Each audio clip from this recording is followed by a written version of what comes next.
Did you know that nearly 70% of people fail at negotiations? That's right. Most of us walk away from deals not getting what we really want. And the surprising part? It's not because we're bad at negotiating. It's because we don't use the right strategies at the right moments. Here's a shocking stat. Studies show that skilled negotiators can increase their success rate by up to 40% simply by mastering a few small habits. Yes, you heard that right, tiny habits, like how long you pause or the way you phrase a suggestion, can completely change the game. In this video, we're going to dive into 6 proven strategies that top negotiators use every day. These aren't your typical negotiation tips. We're talking about habits you can start using immediately, simple tweaks that will give you a massive edge, whether you're closing a deal, managing a team, or just having a tough conversation. Stick around to discover how to negotiate like a pro and make success feel effortless. Ready to transform your negotiation skills? Let's get started. Chapter 1. Master the power of pause. Negotiation isn't all about talking. It's often about when you don't speak. Silence is a tool that many great negotiators use, though it's often overlooked. The power of a pause in a negotiation can be more impactful than 1,000 words. According to Harvard Business Review, the most successful negotiators often use silence as a strategic pause to let the other party fill the void. In fact, research has shown that silence encourages people to make concessions. When you stay quiet, you force the other person to either speak or act. Both of these actions can reveal their true intentions or push them to offer a better deal. When you're in a negotiation, giving your counterpart a moment of discomfort by pausing is one way to gain an edge. It's not about making them uncomfortable but about giving them the space to think. Think about the moments when you've had to make a tough decision.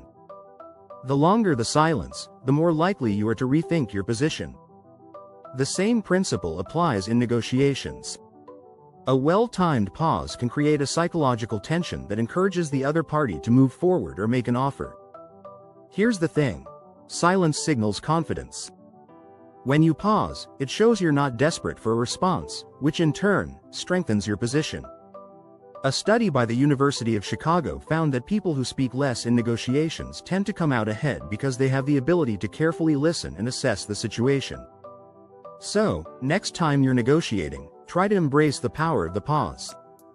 Rather than jumping in with an immediate response, take a moment to think. It could make all the difference. Don't forget to hit the subscribe button for more tips on negotiating like a pro. Chapter 2. Win the micro moments. Negotiation is a game of tiny actions, often overlooked but powerful. These micro moments are the little things that create lasting impressions. Research by social psychologist Amy Cuddy shows that nonverbal cues, like a simple nod or smile, can have a more significant impact on negotiations than we realize. In fact, studies have shown that body language can affect up to 55% of communication, while the words we use account for only about 7%. Small gestures like maintaining eye contact or leaning slightly forward signal confidence and openness. A subtle gesture, such as mirroring the other person's posture, creates a sense of connection. It can also help build rapport without the need for lengthy conversation. This simple habit of copying someone's movements is called mirroring, and it's a powerful way to get on the same wavelength as the person you're negotiating with. In one study, negotiators who mirrored their counterparts' body language were 12% more likely to reach a successful agreement. That's a tiny habit that can significantly shift the balance in your favor. It's a small action that communicates empathy and creates a sense of trust, making the other person more likely to collaborate. Another micro moment that can have a massive effect is the tone of your voice. According to a study by the Journal of Nonverbal Behavior, the way we speak often holds more influence than what we actually say. A calm and steady tone conveys confidence, while a shaky or erratic tone signals insecurity.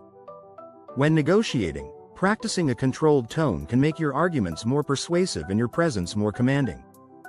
Paying attention to these micro moments might feel insignificant, but they stack up quickly.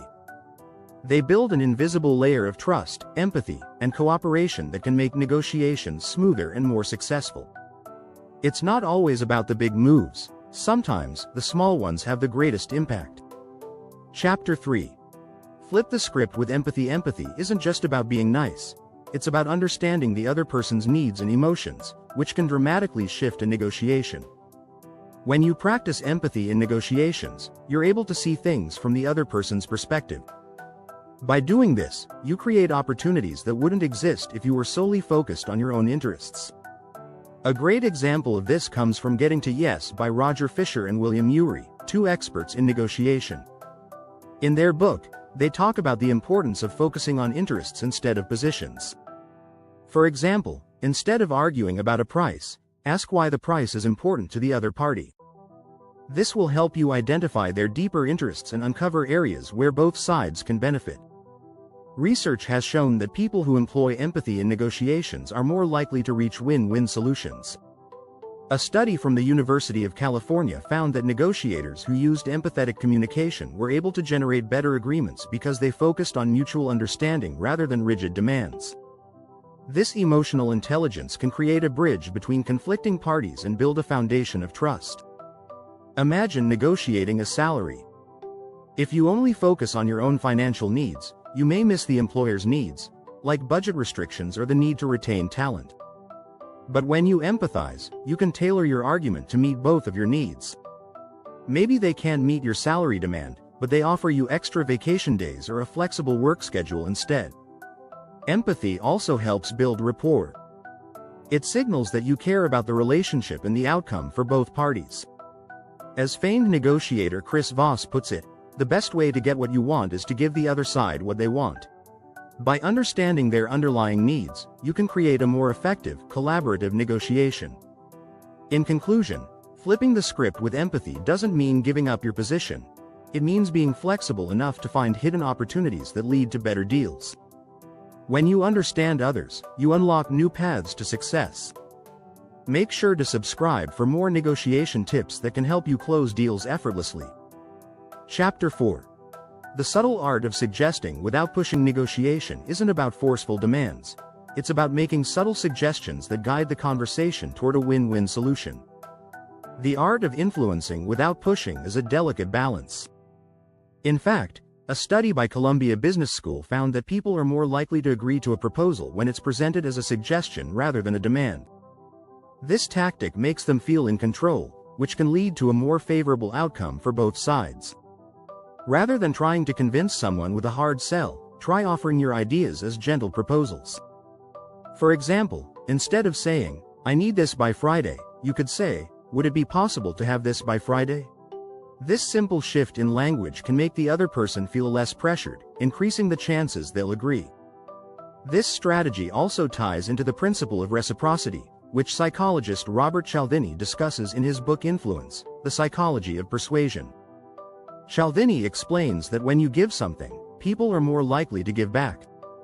In negotiations, offering something small, like flexibility on a deadline, can lead the other party to make concessions in return. A key part of suggesting without pushing is understanding that the power is in the we. Framing your suggestions in terms of what's best for both parties, rather than just your own needs, helps to foster cooperation. Statements like, "I believe this solution would work well for both of us," show that you're considering their needs, not just your own. The idea is to plant seeds rather than demand an immediate outcome. Giving the other person time to think through your suggestion, without feeling coerced, will likely lead to a more positive result. Suggesting without pushing is the key to maintaining a respectful, professional relationship while still guiding the negotiation toward your desired outcome. Chapter 5. Use data as your diplomat in negotiations. Data is your ally, but it's how you present it that makes all the difference. Cold, hard facts can sometimes seem impersonal or blunt, but when used strategically, data can be a powerful tool for diplomacy. Instead of bombarding the other party with numbers, weave the data into the conversation in a way that supports your argument without dominating it. A well-known study by the Harvard Negotiation Project found that negotiators who use objective criteria, such as market rates or third-party data, are more likely to reach agreements that both sides feel good about. This is because data helps to remove emotion from the conversation, making the negotiation feel more like a logical decision rather than a tug of war. For instance, imagine you're negotiating a business deal and need to justify your asking price. Rather than relying solely on your personal opinion or desires, use industry data to back up your price point. Showing that similar companies are charging a comparable price helps to validate your position, which increases your chances of getting what you want. Moreover, using data strategically can help break through deadlocks. When both sides feel they've hit an impasse, presenting a compelling statistic or case study can shift the conversation and create new possibilities. This is especially helpful when negotiations involve complex topics where emotions might cloud judgment. One powerful example is from the book The Challenger Sale by Matthew Dixon and Brent Adamson. The authors argue that the best salespeople don't simply sell products, they teach customers something new. In negotiation terms, this means using data to help the other side see things from a different perspective, whether it's new market trends or a competitor's strategy. In short, using data as your diplomat isn't about overwhelming the other party with statistics. It's about presenting information that makes the negotiation feel more objective and rational. The result is a more collaborative environment where both sides can find common ground based on facts, not just feelings. Chapter 6. The silent close. One of the most powerful techniques in negotiation is the silent close. This is when you present your offer and then stay silent, allowing the other party to make the next move. It might sound counterintuitive. After all, you're not sealing the deal with a bold statement or a follow-up argument. But often, silence can be your most persuasive tool in the closing phase. A study by the Program on Negotiation at Harvard found that negotiations involving silence were 10% more likely to end in a successful deal. This is because silence creates a moment of reflection, where both parties consider the offer and its potential benefits without feeling rushed. By holding your ground and remaining quiet, you allow the other person to reflect on the value of your proposal. Chris Voss, former FBI negotiator and author of Never Split the Difference, is a huge proponent of the silent close.